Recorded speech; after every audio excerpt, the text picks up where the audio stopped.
Hey everyone, welcome back to the channel. So today we got a quick tip video, and it's going to be for you Toyota drivers out there with a 2.5 liter that are getting the message saying engine maintenance required, and you just cannot get rid of that light no matter how many times you reset your oil reminder, which it isn't a part of. So we're going to be talking about this today. Now before we go ahead and begin, if you haven't subscribed to the channel, hit the subscribe button down below. Definitely smash the like button because it helps the channel out. And with that said, let's go and get started on today's video. So you're driving along in your newer Toyota vehicle with a 2.5 liter engine, and on your dashboard as you're driving you get a message saying engine maintenance required. Now you're just assuming you're due for an oil change, so you get it in, you get your oil changed, or let's say you know how to reset your oil reminder, and you go ahead and get the oil changed or reset, and the message just doesn't go away, it just keeps coming back. You never get a check engine light or anything saying that there's an issue with your engine, but you keep getting this engine maintenance light that keeps coming on, and it's pesky, it beeps at you, it's actually quite annoying. And you're thinking to yourself, what's going on with this? And how come it's not being reset? I changed my oil, I did my maintenance. What's going on here? Well, let me give everyone a little bit of info regarding this, that engine maintenance is not an oil change. If your vehicle needed an oil change, it would say oil change maintenance or service maintenance on there, depending on your model.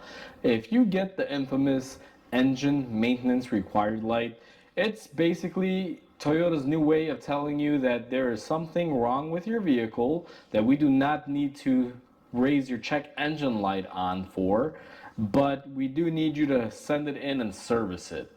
And when this happens, typically there's not really any codes in the system unless you have a really good scanner, you can pick it up.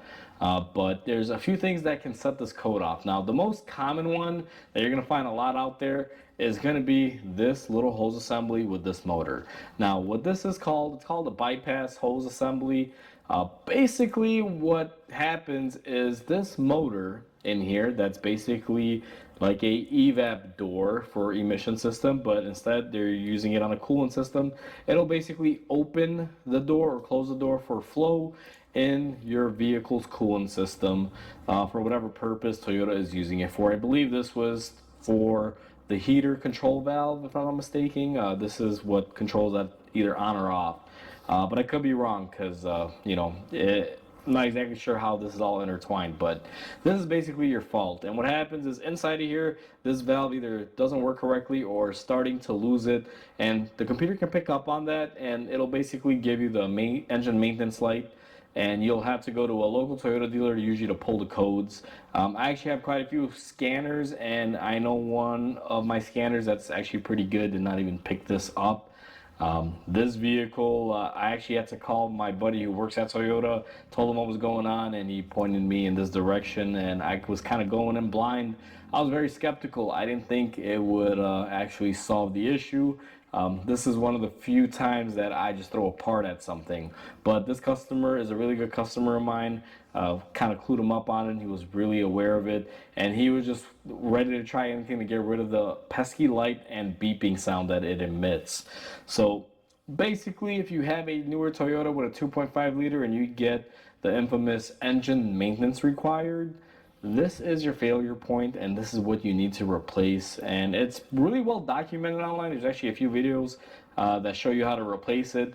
Unfortunately, I wasn't able to record this video because the owner was waiting for the vehicle, and they were back here with me. We were just talking as we were working on it, but they're actually not that bad to do.